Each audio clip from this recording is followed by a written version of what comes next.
Welcome to Bliss. Are you tired of Game Freak making lazy copy and paste Pokemon games? Do you want something with a little innovation? Do you enjoy your Pokemon having access to fully armed automatic rifles? Then I have the game for you, Palworld.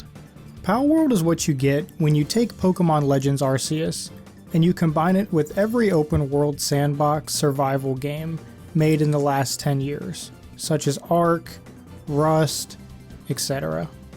Now at first glance, it doesn't look like much, and it's still in early access, so it's pretty jank, but once you get about an hour into it, Palworld really sinks its claws into you.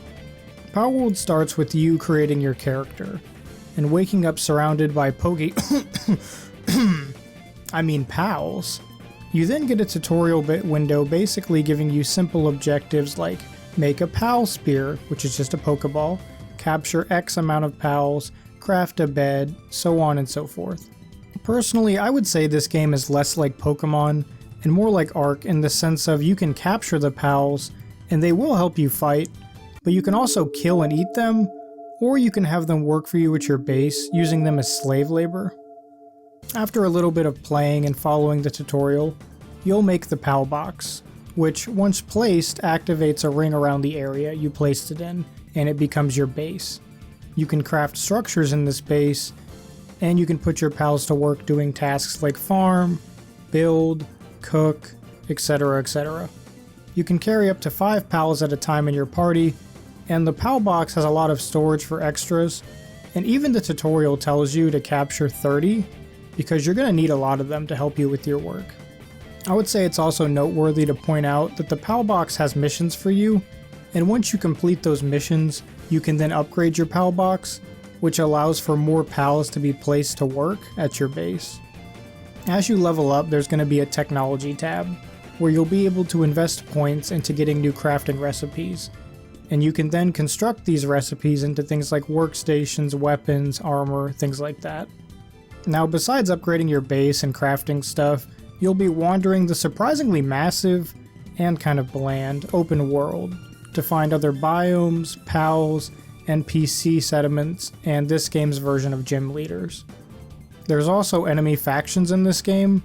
Most of them that I've seen are called the Syndicate, but there's other named factions as well, and they basically all carry guns, grenades, or melee weapons, and they're hostile to you and other wild pals.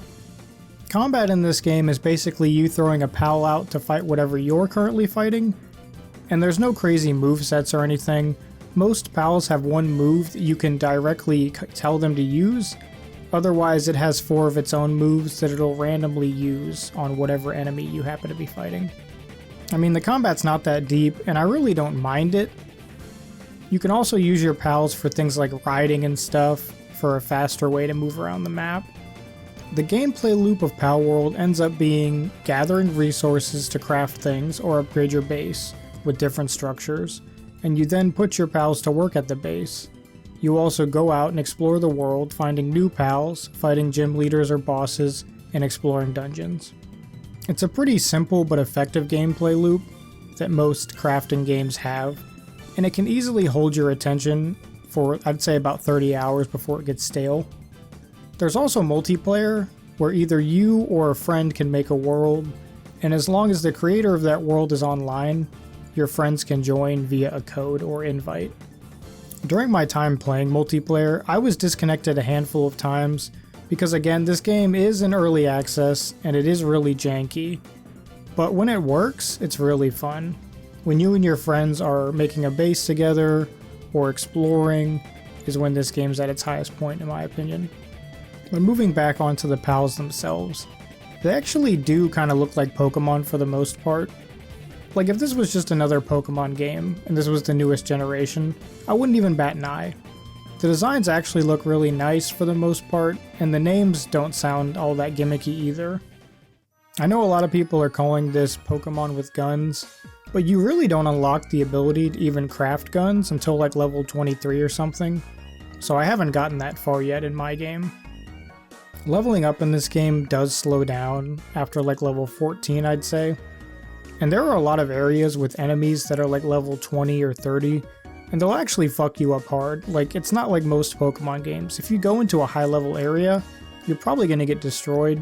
So it's best to try and work your way up slowly instead of just going into a high level area and trying to fight a gym leader, because you're not going to win. Overall, I really would say this reminds me the most of Pokemon Legends Arceus. It's clear that's what the main inspiration was. And even with its current jankiness, I could see this game lasting a long time if the devs keep up with it and upgrade it more. It's blowing up like crazy right now, which just goes to show how much people really want something like this in an official Pokemon game. So hopefully Game Freak will see the success of this game and they'll try to step up in terms of innovation for future Pokemon titles. Because this game really does a good job of showing the endless possibilities that Game Freak has at their disposal if they would just put a little bit more effort in and innovation into their newer titles. And look, I'm not saying this game is better than Pokemon, alright? It's not. It's not the same experience or anything. But what I am saying is that I love Pokemon, and I've probably played the majority of Pokemon titles ever since Fire Red came out, with my favorites being Pokemon Colosseum, Black and White, and Diamond and Pearl, in that order. It's like I can just come to see that a game like this is cool, and it's something different, and it's clearly going for the Pokemon crowd.